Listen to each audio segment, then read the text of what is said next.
How much you want for this? $1 million. $1 million. $1 million. Okay.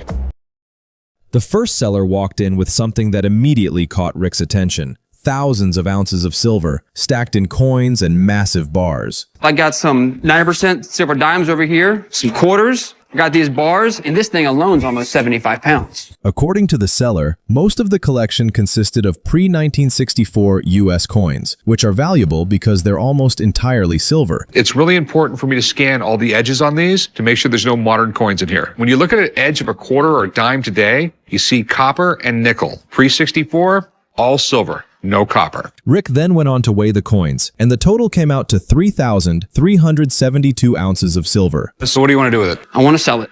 When they make them this big, they don't make them in odd weights. So you're saying this might not be pure silver? What I'm saying is there might be a chunk inside that's not pure silver. To make sure the bars were solid, Rick decided to test them for any hidden metals. First off, you have to drill deep enough to make sure there's not a lead core or some other metal in the middle of the bar. Then you melt down all the filings until they liquefy and you create a small butt. The last step is dropping some nitric acid on it. When nitric acid reacts with pure silver, it turns a creamy white. After testing everything, Rick added up the numbers. The total value came out to just over $110,000. Well, let's make a deal. That is the deal. You can't go like 115? No. I mean, there's not a lot of profit here. I'll go 111,000 even. I'll go up 99 bucks. 111 sounds good to me.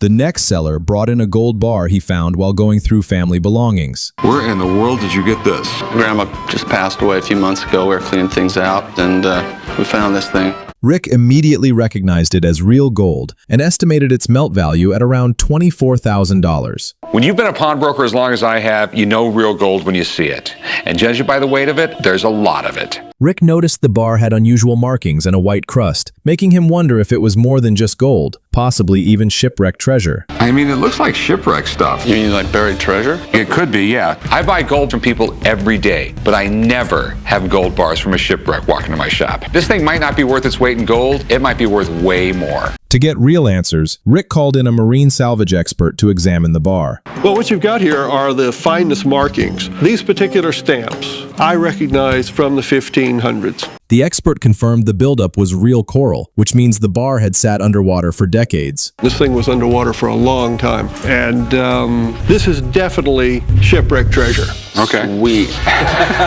Rick explained that while the scrap value was around $24,000, its history and condition could make it worth much more, potentially doubling the price. And how much would you like for it? Well, if it's worth 48, I want 48. Yeah, if money talks, we're talking different languages at the moment. 44? I'll go like $32,000 on it. Give me more than that. It's worth 48. I'll give you $35,000. All right. The next seller walked into the shop carrying a sword he believed could be worth a small fortune. He explained that it had belonged to his grandfather, who recently passed away and left the sword to him in his will. Do you know what it is? I know my grandfather got it at an auction. I just know that it's valuable. That's pretty much it. So, At first glance, it's amazing. It's very ornate. It's got some very cool detail, like the head of Medusa, a date of 1810 on it with some Russian writings. As soon as the blade was revealed, Chumley noticed something strange. The sword had Russian markings on one part, but Arabic writing on the blade itself. The mix of the two left him scratching his head. With all its decoration, it almost looked like a ceremonial or dress sword. But despite the fancy appearance, the blade looked fully functional, making the sword even more of a mystery. And how much are you looking to get? I was looking for 40,000. This blade is so nice, and the sword is so ornate. I'd like to have someone come in and take a look at it, especially if you're asking money like $40,000. Of course, I understand. After taking a closer look, the expert revealed that this was much more than just an old sword. It once belonged to a Russian prince who fought against Napoleon and was considered a war hero. He explained that the prince was killed in battle in France in 1814, and according to the historical records, he was carrying this very sword when he died. This Arabic writing means it came out of Persia, which wouldn't be uncommon for this. So this was built with the intention of being like a head of state sword, because this is about the finest blade you could put on it. This was not just a ceremonial sword. This was also a battle sword. The expert explained that the sword wasn't new to the market. It had already sold at auction for $30,000. Still, he felt it had been undervalued. According to him, the sale suffered because the sword was offered in the wrong auction, keeping it off the radar of many collectors. With the right exposure today, he estimated it could be worth between $75,000 and $100,000. For me to be in this sword anywhere comfortable, I'd buy it for $20,000. Yeah, I don't know about that. Yeah. The problem is, it's too big of a risk for me. Yeah, I don't know if I can do that, especially after what he just said. All right, well, thanks for coming in. Listen, I appreciate it. Have a good day. You too, thank you. The next seller walked into the shop carrying a small American flag that was believed to have traveled to the moon during the Apollo 16 mission. This picture is signed by John Young, Ken Mattingly, and Christian Duke. This flag carried to the moon aboard Apollo 16 during the first scientific exploration of the lunar highland, April 16th to 27th, 1972. Rick explained that Apollo 16 was the 5th mission to land on the moon, and that anything connected to NASA is collectible. But if the flag had actually traveled to the moon, it could be worth significantly more. Okay, this is pretty amazing. Why is the flag so small? Because weight was a big issue the Apollo missions. On any space mission. It costs like $10,000 a pound to put something in space. The seller explained she was asking $23,900 for the flag, basing her price on a similar Apollo 11 moonflown flag that had recently sold at auction. Rick said he was definitely interested, but since he didn't know enough about space memorabilia to make an offer, he called in an expert to learn more.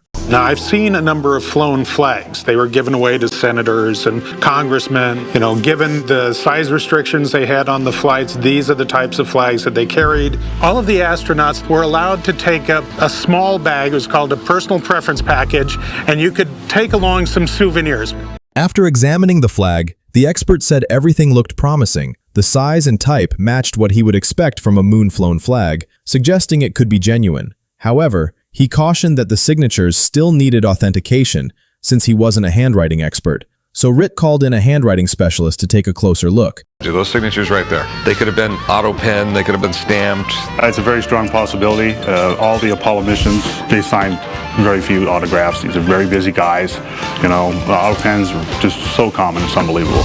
Oh, this is making me so nervous. The handwriting expert carefully examined the signatures, looking for any signs that they had been machine-produced rather than written by hand. After inspecting every detail, he reached his conclusion and confirmed that the signatures were authentic. What do you want for it? $23,900. No. The last one of these flags sold at auction for $3,500. Well, do you think you could go $4,000? Or should I haggle with you just a little bit and start at $5,000 and we can meet at $4,000? $4,000. I'm outgunned. The next seller walked into the shop claiming he had the holy grail of Funko Pops, a golden Willy Wonka 2-pack complete with an original golden ticket. This is the grail of grails of Funko. And this is from the 1972 movie, the Gene Wilder Willy Wonka. That was like my favorite movie when I was a kid. The seller said only 10 of the 2-packs were ever produced, and just 4 included a ticket inside, showing how rare they truly are. Funko's really, really popular. I mean, like some prices have actually really skyrocketed. How much you want for this? $1 million. Rick knew some rare Funko Pops had sold for over 6 figures, but $1 million was an entirely different level. With that kind of money on the line, he brought in a grading expert to take a closer look. He's asking $1 million for this. There was recently a sale for $250,000. However, that did not include the original golden ticket, as this example does here today. To the right buyer, it could be worth more than that. Rick said he understood it was rare, but based on the most recent sale, he didn't think it was worth anywhere near $1 million at the moment. But this is with its original ticket. And I did pay over $200,000 for this one, and value has gone up quite a bit in the market. Ticket by itself is worth 30, 40 grand. Rick explained that maybe in the future it could be worth $1 million, but for now, he thinks the price is far too high. Thanks for bringing it in, man. I appreciate it. Approximately 30. How can I help you today? Well, what I have here is a piece of marble that I believe came from Abraham Lincoln's tomb. Abraham Lincoln's tomb, the president. Mm-hmm. Are you kidding me? No. You steal it, or? No. The seller explained that her mother got the marble piece while working an estate sale years ago, and it had stayed in the family ever since. While the seller wasn't sure what it was worth, she figured that if it really came from Lincoln's tomb, it could be worth a few $1,000s. There's a really weird history with Lincoln's body. A whole book could be written about it. Lincoln's assassination in 1865 had a long-lasting effect on this country. And I wish I could say Honest Abe's troubles were over. But at one point, there was an attempt to steal his body. Rick spotted an inscription on the back of the marble that read, "Interior paneling of Lincoln's tomb presented to Guy Allison by Mr. Frey, custodian." Rick explained that if it was genuine, it could be a valuable historical artifact, but if not, it was just a piece of marble with an inscription. So what do you want to do with it? Thinking of selling it. Do you mind if I call up a buddy, have him come down and take a look at it? Okay. Anything from Lincoln is collectible, and a marble piece from his tomb? Let's just say this is something that would get people in the door and get them talking.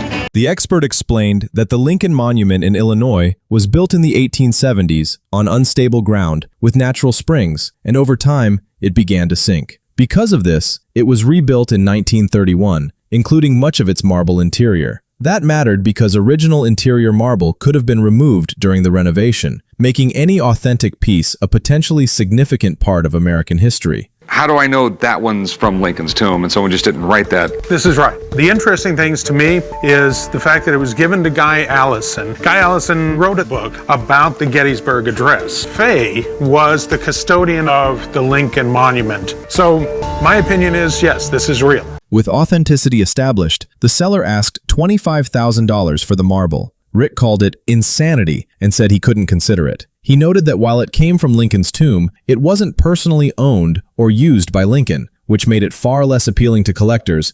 You know, I mean, I would give you like $1,000 for it. No. Yeah, $1,000 would be it. Oh, okay, I guess I'll just hang on to it then.